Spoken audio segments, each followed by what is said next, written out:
तो देखो ठीक है, फार्मूला में, एक्सेल में फार्मूला में आज हम मैथ एंड ट्रिग्नोमेट्री पढ़ेंगे। ठीक है, मैथ एंड ट्रिग्नोमेट्री में आपको यहाँ पे कम से कम 30 40 50 फार्मूले मिलेंगे देखने को, लेकिन हमें सारे नहीं पढ़ने, इसमें से 10 से 12 ही फार्मूले पढ़ने हैं।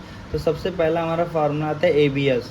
ठीक है, तो ABS पे हम क्लिक करते हैं तो अगर हम कोई भी नंबर लिखते हैं माइनस में, ठीक है, माइनस में हमने कोई भी नंबर लिखेंगे तो हमें वो प्लस में, ठीक है, या कोई भी नंबर माइनस में हमारे पास है, जैसे हमने -365 लिखा और इसे सेलेक्ट करना चाहते हैं तो मैथ एंड ट्रिग्नोमेट्री में जाएंगे, ABS में जाएंगे, 365 सेलेक्ट करते हैं तो ये नंबर विदाउट साइन देता है, यानी बिना किसी साइन के। आप आगे मल्टीप्लाई लगाइए, प्लस लगाइए, कुछ भी लगाए, बिना साइन का हमें यहाँ पे नंबर शो करता है ABS। Next math and trigonometry में जो हमें फॉर्मूला पढ़ना होता है वह होता है फैक्ट का।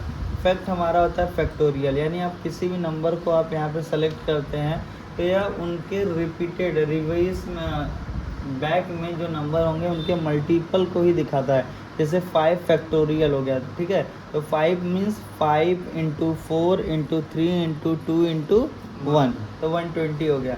यहीं पे अगर हम 6 कर दें, ठीक है, तो ये क्या करेगा, 6 into 5 into 4 into 3 into 2 into 1 कर देगा 720। यानी आप कोई भी नंबर सेलेक्ट करते हैं वह उनके बैक में जितने भी नंबर आएंगे 1 तक उन सभी को सेलेक्ट करके मल्टीप्लाई करता है। नेक्स्ट हमारा आता है फैक्ट के बाद एलसीएम।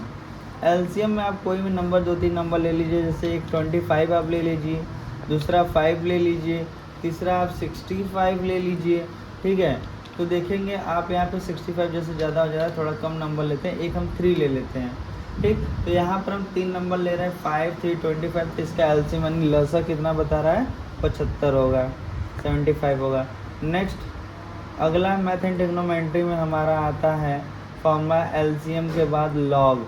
लॉग पे हम क्लिक करते हैं, जैसे लॉग नंबर हमने 10 दे दिया तो लॉग 10 की वैल्यू क्या होती है, 1 होता है। उसका बेस भी अगर हम 10 लिखते हैं तब भी क्या होगा, 1 आएगा। नंबर भी 10 और बेस भी 10 करने पर 1 आता है, यानी लॉग की ये वैल्यू हमें आइडेंटिफाई करके देता है लॉगरिथम का। फिर इसके बाद लॉग के बाद हमारा आता है मैथ एंड ट्रिग्नोमेट्री में अगला नंबर जो होता है, ठीक है, ये आता है मोड। ठीक है, मोड में क्या होता है कि इसमें आप अगर कोई नंबर लेते हैं, जैसे हमने ले लिया नंबर 65 और इसे हम 5 से डिवाइड कर दिए, डिवाइड करने के लिए होता है। ठीक है, तो ये आपको बताएगा इसका डिवीजर कितना हो, यानी रिमाइंडर शेषफल कितना बचेगा। जैसे यहीं पे हमने क्या कर दिया, वहाँ 66 कर दिया। ठीक है, 66 को अगर हम 5 से डिवाइड करते हैं तो रिटर्न में हमें आंसर में या रिमाइंडर बताता है मोड। ठीक है, यानी शेषफल कितना बच रहा है वह बताएगा। फिर नेक्स्ट हमारा मैथ एंड ट्रिग्नोमेट्री में जो फार्मूला होगा, मोड के बाद हमें पढ़ना है पाई, जैसे या ऑड नंबर हो गया, पाई की वैल्यू चाहिए, पाई पर क्लिक किया और ओके कर देंगे, यहाँ पाई की वैल्यू आ जाएगी। नेक्स्ट हमारा मैथ एंड ट्रिग्नोमेट्री में पाई के बाद हमारा आता है पावर। पावर में क्या होता है कि आप कोई भी नंबर ले लीजिए, 5 ले लीजिए और 5 के पावर 2 लगा दीजिए। 2 लगाएंगे तो क्या होगा, 25, 5 इंटू 5। 3 लगाते हैं तो फिर 5 इंटू 5 125। फिर 4 टाइम्स करते हैं तो 5 इंटू 5 इंटू 5 इंटू 5, यानी जितने पावर होते हैं नंबर उतनी बार आपस में मल्टीप्लाई होता है। तो 5 का मल्टीप्लाई 4 टाइम्स आपस में होगा, तो 5 इंटू 5 इंटू 5 इंटू 5 तो 625 हो जाएगा।